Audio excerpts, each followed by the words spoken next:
Welcome back to Short Game Pros. I'm Coach AJ. Thanks for being with us today. Today we're headed out on the course as we're going to look at 5 golf rules that you can use to your advantage to lower your handicap.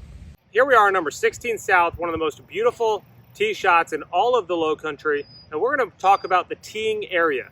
So most people we see teed up right in the middle of the tee box, but there's ways to use the teeing area to your advantage. So first off, what is the teeing area? Tee marker to tee marker, and then back 2 full club lengths. You are allowed to tee the ball up anywhere inside that rectangle. A couple things to note: you do not need to stand inside the teeing area. The only thing you need to do is tee up the ball in the teeing area. All right, now for most players that play a slice, they should be teeing up farther to the right side. For a right-handed golfer, slice will allow them to aim more left and let the ball shape back to the right.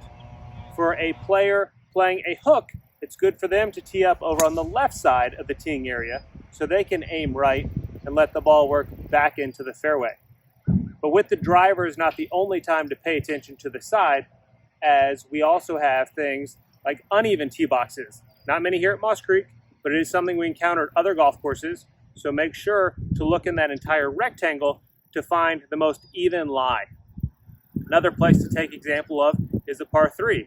Maybe you feel like you're in between clubs. Well, guess what? If you move back up to 2 club lengths, it's about 2 yards back, maybe that will give you a better yardage for your par 3. Next up, we're going to look at restoring conditions altered by another person. So in this example right here, we have 2 balls in the bunker. We have a ball right here and a ball right here. This player is further from the flag, so they're going to go play first. But before they play, let's take a look at the lie that both people have to deal with. So pretty good lie right here in the sand. Another pretty good lie right here in the sand. First player steps in to hit their shot, and they're making sure not to move this first ball. Let's watch.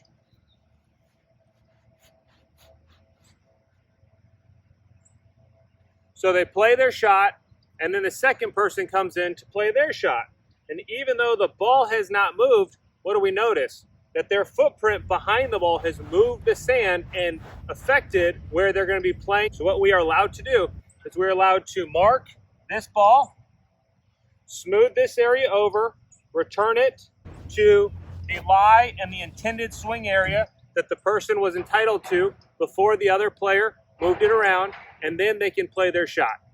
All right, if you try to attempt this shot with all that extra sand behind the ball, that could cost you strokes. Instead, you are allowed by the rules of golf to fix that lie and then make the swing. Let's go ahead and show you another example up on the green where this also comes into play. All right, so let's take a look at this. Let's say this was your ball. Your ball came in and it landed and it stopped right there. All right, now your playing partner hits after you. They come in, bang, right here, pitch mark, and their ball rolls over here. Now you were entitled to this line of play before your playing partner so rudely put a pitch mark right in front of your golf ball. We do know with the rules of golf, you're not traditionally allowed to fix a pitch mark on the fringe, but this is one of those few examples where you are allowed to restore your original line of play back to what it was once your ball was here. So what can we do?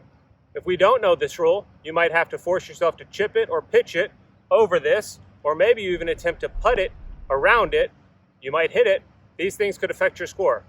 Knowing this rule allows you to fix it and then make a putting stroke, as most likely this is what you do from this location. Don't forget, hit that subscribe button, join this channel. Great new videos coming out every Friday. Next rule we're going to talk about today is improvements that are allowed on the putting green. Most players are so afraid of getting a penalty that they choose not to fix things on the putting green. Well, today we're going to show you what you can fix and what you can't fix within the rules of golf. All right, the first thing that you can do is you can sweep away loose soil or loose sand on a putting green. You can use your hand or a club or a towel to do those things. Next, we're going to look at what can we fix on a putting green. All right, you can fix an old cup, like this one right here. You can fix a pitch mark. You can fix spike marks. Animals ran across the green. Maybe there's some animal tracks. You can fix those. Maybe somebody threw the flag down too hard and there's a dent from where the flag hit the ground. You can fix that. All right, you can fix all of those things without a penalty. Not knowing that and trying to play through those areas will make it harder for you to make putts. All right, what are a few things that you don't want to fix or things that you can't fix within the rules of golf. All right, and those are bare spots on the green, just natural part of the golf course. Maybe there's a weed on the green. No, you can't pick that weed. And a natural wear of either the green or especially the cup, those are things you can't fix within the rules of golf. I know you're going to use these and you're going to make more putts. Plugged in the lip of the bunker. It is one of the worst things to see as a golfer when you approach the green after you didn't hit that bad of a shot. But what we're going to talk about today is how to deal with it. All right, we've got options. We can try to hit it. If we try to hit it, we have no idea where this golf ball is going. It might go over the green, it might go deeper into the hill, or it just might roll back into the bunker. Rarely are we going to see that plugged ball be executed well enough to finish on the green. So if we choose not to play this, what are our options? All right, we can take an unplayable lie in a bunker. When we take an unplayable lie in a bunker, we must stay in the bunker if we are taking one penalty shot. So we can take 2 club lengths left or right, or keeping the ball between us and the flag, we can move as far back as we like, staying in the bunker. All right, say you're not a great bunker player and you think that in this scenario, the distance to the flag, the firmness of the sand today, you are not going to execute a good bunker shot, where you think even after taking the penalty, you might still hit a bunker shot and leave it in the bunker, then you might want to consider the second option. And the second option for an unplayable ball in a bunker is to take 2 penalty shots and move you out of a bunker. Now, if you are to move out, it's again moving straight back on that same line, keeping the ball between you and the flag, but you may drop it on the outside of the bunker. Now, rarely would any pro or any coach suggest you take a 2-shot penalty, but at the same time, you must know your game, and if this is the best option for your game, I want you to take it. Go ahead at the end of this video, scroll down below, I put a link to my Bunker Basics videos. It's a 4-piece series that I think will help your bunker game. For the next rule today that might help you lower your handicap, we're going to be talking about stroke and distance. So what is stroke and distance? So often, when we think stroke and distance, we think, okay, I hit a bad drive, I hit it out of bounds, I need to take a stroke and go back to the tee and hit another one and play from there. Well, what's great about stroke and distance is not just reserved for your tee shot. Stroke and distance can be used anywhere on the golf course. All right, say you have this shot right here. We're on 17 of the South Course, and you're electing to play a pitch shot. You've got what looks like a pretty easy shot, but we do have hazard beyond the green.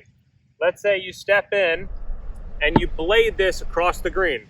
It goes over the green, down the hill, and bang, right into the marsh.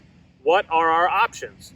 Most people would go try to find their ball in the penalty area.